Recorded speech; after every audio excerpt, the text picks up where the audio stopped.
আসসালামু আলাইকুম রাহমাতুল্লাহ। আমার কিছু গুরুত্বপূর্ণ টপিকস নিয়ে আমি আমার যারা কাস্টমার আছেন তাদের উদ্দেশ্যে কিছু বলতে চাচ্ছি এবং আপনারা শুনবেন আশা করি।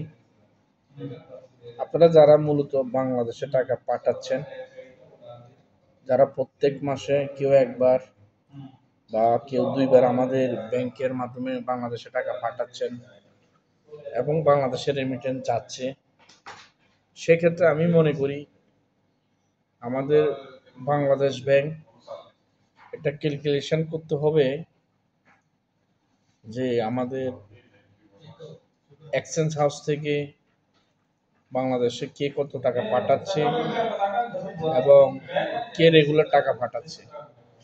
ইতিমধ্যে আমাদের কিছু বাংলাদেশি ভাইয়েরা এই ওয়ার্ড বাংলাদেশের পক্ষ থেকে পাইছে, কিন্তু আমরা জানি না। আমরা যারা আপনাদেরকে সেবা দিচ্ছি, আমরা যারা যারা হুন্ডি বিকাশের সাথে জড়িত, প্রতিনিয়ত তাদের কাছে আমরা যাচ্ছি যে আপনারা ব্যাংকের মাধ্যমে টাকা পাঠান, আপনারা আমাদের ব্যাংকে আসেন।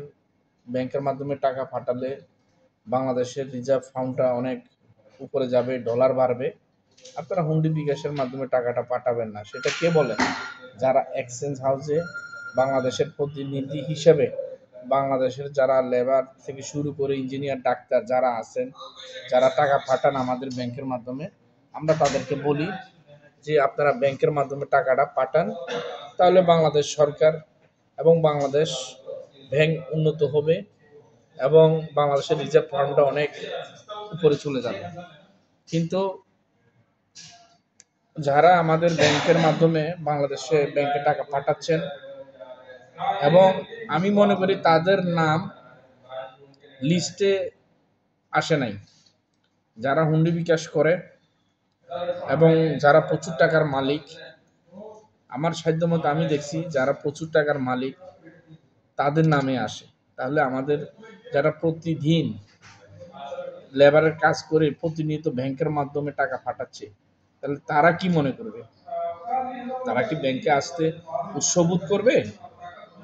আর আপনারা বাংলাদেশ ব্যাংক থেকে লিস্ট দিচ্ছেন যারা বেশি টাকা পাঠাচ্ছে। আরে ভাই, যারা বেশি টাকা পাঠাচ্ছে তাদের টাকার মূল উৎসটা কি আপনারা কি জানেন?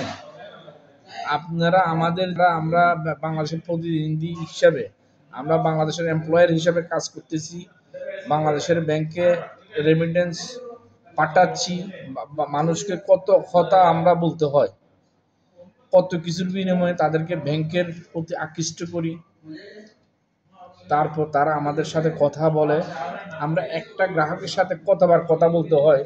যারা ইসলামী ব্যাংকের প্রতিনিধি ছিলেন রিপ্রেজেন্টেটিভ হিসাবে ওমানে, বিভিন্ন দেশে, মালয়েশিয়া, কাতার, আপনার ইউকে, লন্ডন, আমেরিকা, বিভিন্ন জায়গায় আমাদের প্রতিনিধি আছে। সে তো আপনারা আমাদের প্রতিনিধি যারা আছে, এমপ্লয়ার আছে, তাদেরকে জিজ্ঞাসা করেন যে এই ওয়ার্ডগুলা প্রাপ্যকে, মানে কার পাওয়ার যোগ্যতা আছে। কিন্তু যাদের যোগ্যতা আছে পাওয়ার, আপনারা তাদেরকে দিছেন? দেন নাই। সেহেতু আমাদের যারা সাধারণ কাস্টমার আছে, আপনারা রেগুলার কে টাকা পাঠাচ্ছে, রেগুলার একটা লিস্ট করেন। যারা ব্যাংকের মাধ্যমে টাকা পাঠাচ্ছে তারা তারা অনেক উৎসাহিত হবে, ব্যাংকের মাধ্যমে টাকা পাঠাবে। আমার দেখা মতো আমি দেখলাম আপনারা যাদেরকে টাকা পাঠানোর জন্য নাম লিস্ট করছে, টাকা পাঠাইছে, তারা সবকিছু হুন্ডি বিকাশ, ম্যাক্সিমাম হুন্ডি বিকাশের লোক। আমরা কি জানি না? আমরা কি ফিটার খাই? আমরা যারা চাকরি করি বাংলাদেশের গ্রাহকদের বা আমাদের এখান থেকে টাকা পাঠায়, আমাদের এখান থেকে প্রতিনিয়ত টাকা পাঠায়, সেটা আমাদের আমাদের কোনো ভ্যালু নাই। আমাদের যেহেতু কোনো ভ্যালু নাই, সেহেতু একজন গ্রাহক, এখন আমার জাকির ভাই আসছে টাকা পাঠানোর জন্য, উনি আসছে টাকা পাঠানোর জন্য, রেগুলার ব্যাংকের মাধ্যমে টাকা পাঠায়। তো উনি যদি রেগুলার ব্যাংকের মাধ্যমে টাকাটা পাঠায়, তাহলে ওনার নাম কেন লিস্টে আসবে না? ভাই কথা ঠিক আছে না? আমি তো ওনাকে উৎসাহিত করতে হবে যে জাকির ভাই, আপনি যে রেগুলার টাকা পাঠাচ্ছেন, আপনার নামটা বাংলাদেশ থেকে আসছে, আপনি প্রতিদিন টাকা পাঠান। কিন্তু আপনারা কি করছেন? যারা হুন্ডি বিকাশ করে, বেশি বেশি টাকা পাঠায়, তাদের নামটা আপনারা লিস্ট দিয়ে তাদেরকে অ্যাওয়ার্ড দিচ্ছেন। তাহলে জাকির ভাই কি মনে করবে? আরো যারা কাস্টমার আছে তারা কি মনে করবে? যে আমরা প্রতিদিন ব্যাংক থেকে টাকা পাঠাচ্ছি, আমাদের কোনো ভ্যালু নাই, আমাদের কোনো বাংলাদেশে ভ্যালু নাই।